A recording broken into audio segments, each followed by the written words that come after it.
আসসালামু আলাইকুম। আজকে আমার 47তম বিসিএস প্রিপারেশনের 13তম দিন। তো সকালবেলা ঘুম থেকে উঠে নাস্তা বানিয়ে নিচ্ছি। আজকে আসলে আমার স্কুল অফ, যে কারণে আমি একটু ফ্রি আছি। সকালবেলা বাসায় আছি, তো নাস্তা বানাই পড়তে বসে গেছি। আর আমি আজকে ম্যাথ ক্লাস করব। ম্যাথ ক্লাসের টপিক হচ্ছে শতকরা।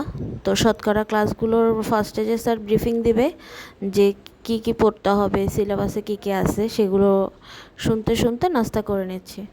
আসলে যেদিন আমার স্কুল থাকে, সকালে টাইম থাকে না, সেদিন আমি খুবই আফসোস করি যে আমার কাছে আজকে টাইম নেই, স্কুলে যাইতে হবে এই সেই। কিন্তু যেদিন দেখা যায় যে স্কুল বন্ধ থাকে, সেদিন আমি অনেক টাইম নষ্ট করি। একটু আস্তে আস্তে ঘুম থেকে উঠি, আস্তে আস্তে নাস্তা বানাই, আস্তে আস্তে পড়তে বসি। যে টাইম আছে তাহলে একটু ফ্রিলি করি সব কিছু। আসলে এটা মনে হয় আমাদের সবারই অভ্যাস। তাই তো এখন শতকরার ক্লাস করতেছি আমি, আর লেকচার শিট নিয়ে বসছি, আর সাথে সাথে প্র্যাকটিসও করব। শতকরা আমার মনে হয় না যে আমার এত পড়তে হবে, কারণ শতকরা আমি আগে থেকেই কিছু টপিক পারি। টপিক না, শতকরা মোটামুটি ভালোই পারি, আমি এর আগেও করছি, যে কারণে এত চাপ নেই শতকরা নিয়ে। কঠিন লাগে আমার হচ্ছে চক্রবৃদ্ধি মুনাফার অঙ্কগুলো। ওই ক্লাসগুলো আসলে একটু মনোযোগ বেশি দিতে হবে। তো এই তো সকাল সকাল ক্লাস করতেছি। ক্লাস করার পরে আমি আজকে বাংলাদেশ বিষয়াবলী পড়ব। বাংলাদেশ বিষয়াবলীর আমার 2-3টা ক্লাস মিস গেছে। সেখান থেকে অবশ্য ইংরেজ শাসন আমি করে ফেলছি। ইংরেজ শাসনের উপর 2টা ক্লাস ছিল, ওই 2টা আমি শেষ করে ফেলছি। আর এখন হচ্ছে যে আমি জনসংখ্যা, শিক্ষা, উপজাতি এটা করব। ক্লাস করে ফেলছি আমি কালকে রাতে, আজকে শুধু পড়া বাকি। পিটুয়ের লেকচার শিটটাও পড়ে ফেলছি। তো আজকে ওই টপিকটাই আমি বেসিক ভিউ থেকে প্র্যাকটিস করব।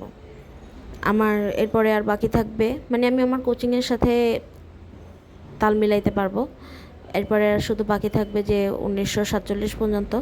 1947-এর বেশি এবার পড়বো না, দেখা যাক যে নতুন ওনারা সিলেবাসে কী অ্যাড করে, এরপরে পড়া যাবে। তো এই তো গণিত।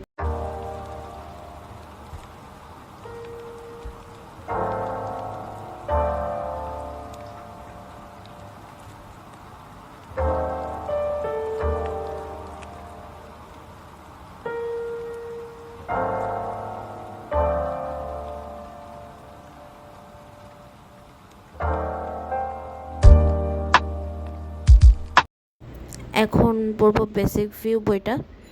টপিক সেই একই, উপজাতি, জনসংখ্যা, শিক্ষা। তো এখান থেকে পড়ব। আর এখানে যদি কোনো ইম্পর্টেন্ট পয়েন্ট থাকে যেটা আমার লেকচার শিটে নাই, আসলে এরকম অনেক কমই হয় যে লেকচার শিটে ইম্পর্টেন্ট কোনো পয়েন্ট দেওয়া নেই, তাও যদি এমন কোনো ইনফরমেশন হয় যেটা বেসিক ভিউতে অনেক ভালোভাবে লেখা আছে, হয়তো লেকচার শিট থেকে আমি বুঝতেছি না, তাহলে ওইটা আমি স্টিকি নোটে লিখে আমার লেকচার শিটে অ্যাড করে ফেলি। কারণ যখন আমার সময় কম থাকবে তখন আমি হয়তো লেকচার শিটটাই রিভিশন দিব। আবার আমার সামনে যদি পূজার অফ বন্ধ দেয়, তাহলে আমার একটা প্ল্যান আছে যে আমি বাংলাদেশ বিষয়াবলী নোট করে ফেলবো। কারণ বাংলাদেশ বিষয়াবলীগুলো দেখা যাচ্ছে যে আমি পড়ে এতটা মনে রাখতে পারতেছি না। লিখে যদি মনে রাখা যায়